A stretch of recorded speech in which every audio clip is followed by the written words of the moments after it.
नमस्कार दोस्तों, आज हम बात करेंगे ज्योतिष में कि बहुत कमाने के बाद भी लोगों के घर में बरकत नहीं होती। क्या कारण है उसका? तो सबसे पहला मैं आपको कारण बता रहा हूं। कुंडली के अंदर यदि दूसरा और 11वां भाव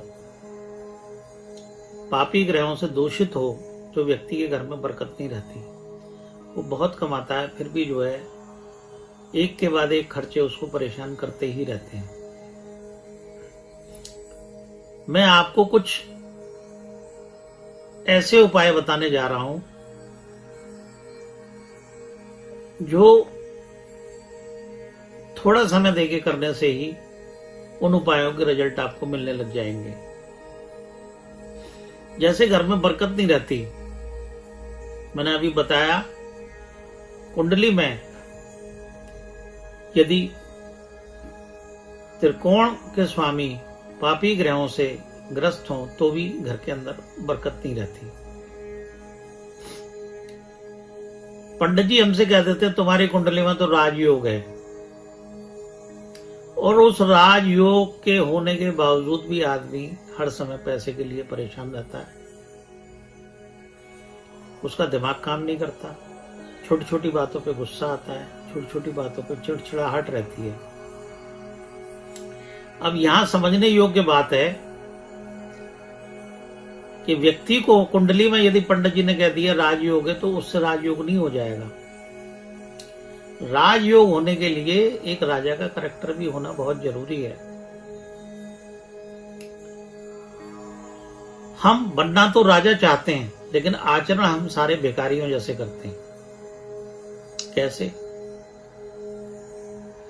आज से 20-25 साल पहले, 30 साल पहले चले जाएं आप, तो हर रसोई घर में जूते पहन के जाना, चप्पल पहन के जाना वर्जित था। आज गृहिणियां घर के अंदर जूते चप्पल पहन के ही खाना बनाती हैं। खाना बनाते हुए चखती हैं, उसको झूठा करती हैं और रसोई में झूठे बर्तन छोड़ देती हैं माई के भरोसे। तो दोस्तों, मैं आपको यहां बताना चाहता हूं कि घर में रसोई के अंदर रात को यदि झूठे बर्तन हम छोड़ते हैं तो हमारे घर की बरकत खत्म हो जाती है। एक बात पे और ध्यान दें, हम राजा बनना चाहते हैं और हम खाना किसमें खाते हैं? लोहे के बर्तनों में। आज से 20-30 साल पहले पीतल की परात में आटा गूंदा जाता था। पीतल को बृहस्पति माना गया है, सुख का देवता माना गया है, लोहे को शनि माना गया है। तो जब पीतल की परात में आटा गूंद के खाना बनता है तो वो हमारे शरीर में लगता है, हमारे दिमाग को चलाता है, हमारे घर में पैसे की बरकत होती है, क्योंकि हम अच्छा काम भी दिमाग से करते हैं और खराब काम भी दिमाग से करते हैं। पहले जो गृहिणियां होती थी वो घर के अंदर रसोई में जब जाती थी तो तवे को अच्छी तरह से साफ रखती थी। आज की गृहिणियां खाना बनाने के बाद तवे को माई के सहारे छोड़ देती हैं। एक बात और मैं बताना चाहूंगा दोस्तों, तवे को कभी किचन में खड़ा नहीं रखना चाहिए, झूठा नहीं छोड़ना चाहिए। और तवे पे जब हम खाना पकाने लगे तो सबसे पहले हमें चीनी मिश्रित पानी का कुछ घोल बना के रख लें और उसको तवे पे 5-7 बार छींटे दें और उसके बाद कपड़े से साफ करके खाना बनाएं। तो हमारे वो खाना शरीर में भी लगेगा, अच्छा स्वास्थ्य देगा, अच्छा मन देगा, और उसी मन से हम तरक्की करेंगे और उसी मन से हमारे घर में बरकत रहेगी। कैसे?